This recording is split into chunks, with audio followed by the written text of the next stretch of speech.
fourth season on staff. Yeah. Fourth-ish, yeah.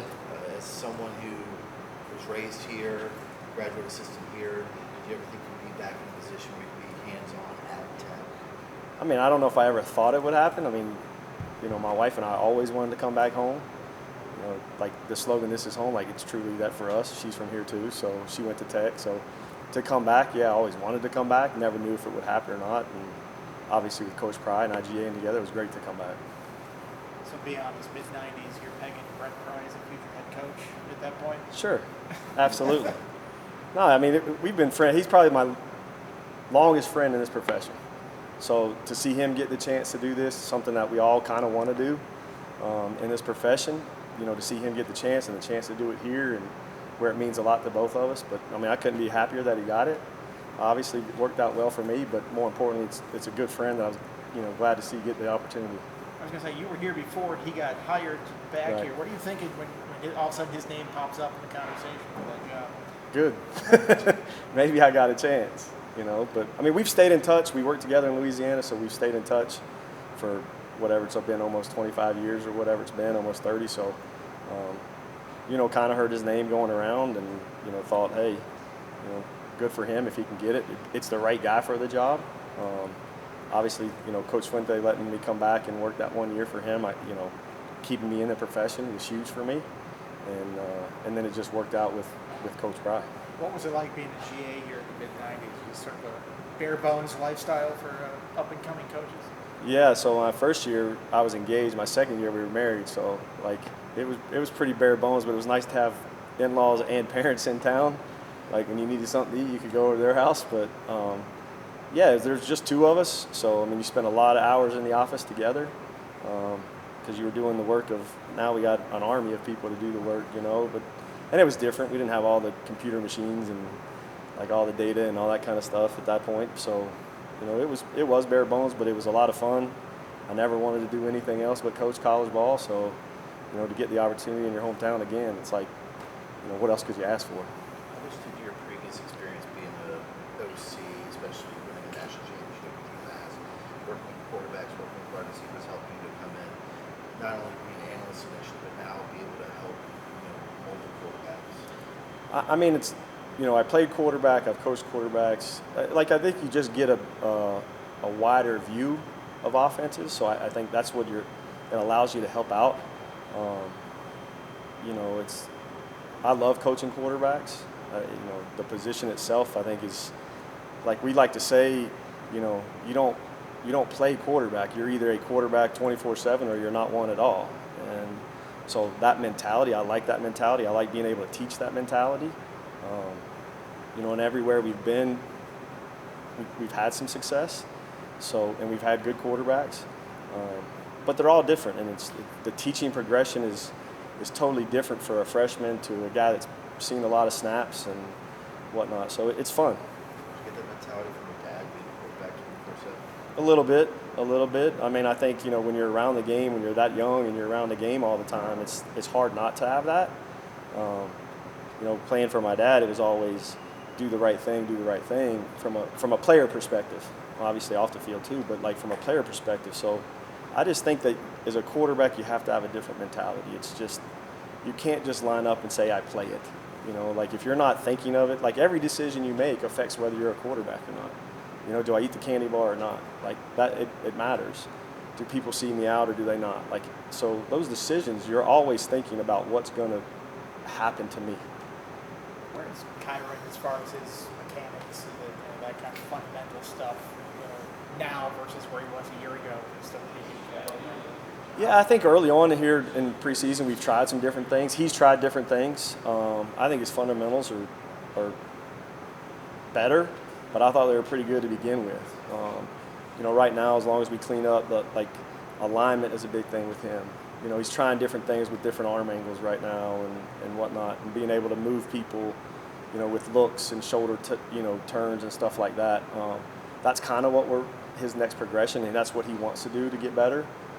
So we've worked on that a little bit in preseason, and I think he's getting better at those type things. But as far as arm mechanics and velocity and arm strength, I mean, he's put in so much work in the off season that, sometimes it's just get out of his way.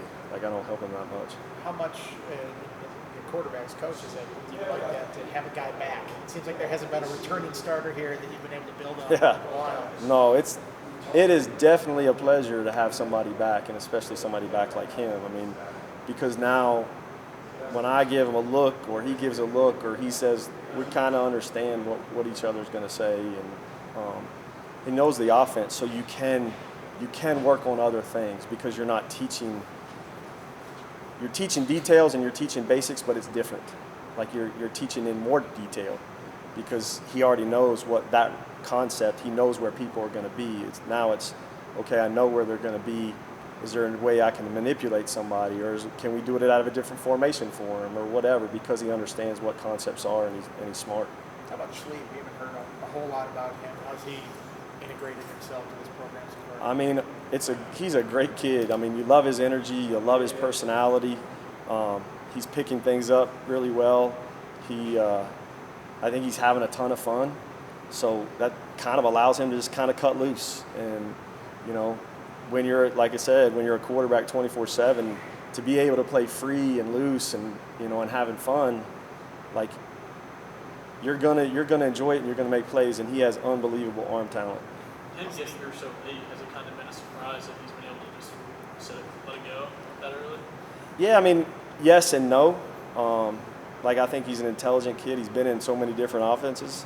You know, he's been in 2 different offenses, whatever. But he can kind of take this concept and say, oh, I've done that before, but it was called this.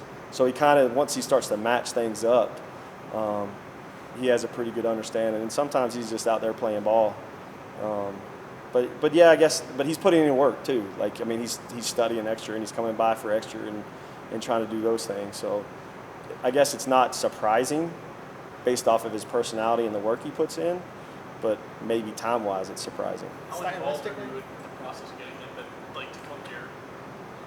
I mean, it was just kind of, I mean, you'd have that, you know, you'll ask him, you know, more about that. Like, I mean, we set out to find somebody that, you know, if we needed somebody to fill in the gap that would be there for it. And, you know, he's been battling with Pop and they're both playing really well and they've both done good things. You know, and he's just kind of fit right in. I mean, but like recruiting him, comes from a good family. You know, he's on the East Coast. He was out on the West Coast. To get him back to the East Coast, I think that's what he wanted probably, to get back closer to home where his parents could always see him play and whatnot. So I think it was just it was a good match for both of us. Stylistically, does he have some similarities to Drones? I mean, he seems like a big guy who can run. Yeah, so he absolutely. You know, you don't have to change too much. You know, if he were to be the next guy and go in, I mean, you don't have to change too much for what he does. I mean, you know, he can run. He's done it in the past, so he's done some of the read game in the past at both UCLA and Kent. So, you know, I think the biggest thing is he's seen. I mean, he's had so many snaps, like he's seen things. So it's not like a freshman coming in that, like the first time the DN comes at him, he just freezes. You know. So, but they're both very similar. They both have strong arms and they both can run. So it's good. This is Pop's second camp with you guys. He's gone through 2 sprints. Has he developed at the pace that you guys want to see? Yeah, I mean, I think Pop's done a really good job. I mean, the growth that he's had from this time last year to now is, you know, right on the pace with where you'd want him to be. And like I said, it's a process, and the process of being a quarterback is not going to be the same for everybody. Like, what he knows isn't going to be what Kyron knows, you know, because Kyron's had snaps and he's played it, you know. So his progression is right on course. It's just a matter of he's in a different spot along the journey. How Is often? Gabby past the head spinning stage that you see with a lot of freshmen, or is he still I working mean, through that? yeah, from play to play, sure. Like, there's plays where his head's spinning. There's plays where he's like, oh, I got that, you know. But he's another one. I mean, our room is like, you know, the goal of any quarterback room is to say, hey, I want the best, most competitive quarterback room in the country. And, you know, I think that's what we're going to try to do. You've heard Coach Pride talk about competition all the time. And, like, I think with him coming in, I mean, he's a perfectionist. And, you know, he's going to have really, really good moments. And there's going to be moments where you're like, why did you just do that? But that's, again, like where he is in his journey is not the same where as even like Pop. Even though they're not that far apart, you know, it's going to be different. How often does Jackson hold the Black Diamond trophy over your head? I mean, anytime it ever comes up, but like, I mean, don't get me wrong. I don't like losing to him. I can tell you that. But I mean, if I'm going to lose, I'd rather lose to him. You know. But Was that a pretty cool moment, just being across the sideline from him? it was cool. It was cool. It was heartbreaking, but it was cool. Like, you know, it was. You're a parent. You always want to see your kids happy. It was nice to see the enjoyment, you know, that he got from it. For after I got over losing. With Davi, obviously, his dad's background in MMA, I know he's done some of that training as well. Is there some of that you can see maybe rubbing off in his game? Maybe not obviously in the traditional quarterback ways, but mental side of it, the athletic side of it. I think that I think that what's rubbed off on him probably is just his maturity and his mentality. Obviously, the physicalness of it, because he's boxed before, so he's gotten hit in the face before. So, I mean, he's a physical kid. He's not afraid of contact. I think more importantly and most importantly, I mean, his parents, his mom and dad are both incredible people. And just the maturity that he has and the work ethic and the willingness, you know, to sacrifice for what he wants. I think that part has really rubbed off on him. One of the fastest quarterbacks you have. He's one of them, yeah. I mean, right now they can all run, you know. I mean, they can all run right now. But he's got a little something to him. He's faster than you think he is, you know. But he can run. I don't know. We had time in the 40s, so I don't know who's actually faster if they raced. But it's going to be competitive. I know that because all four of them are competitive. So it'd be interesting. I'm not going to try to find out. With Colin, you know, obviously he's only got 1 year of eligibility left. You know, given the athletic traits that he has, is there some talk of maybe trying to use those in some different ways in the offense as well? Or I mean, you never say never, right? You don't ever say, hey, we're not going to do this or we're not going to do that. You never pigeonhole yourself. I think right now getting him set to play quarterback is what's most important. And then we kind of go from there. But, I mean, you never say never what's going to happen when you get into a game plan. You're going to do whatever you got to do to win. And if that's what happens, that's what happens.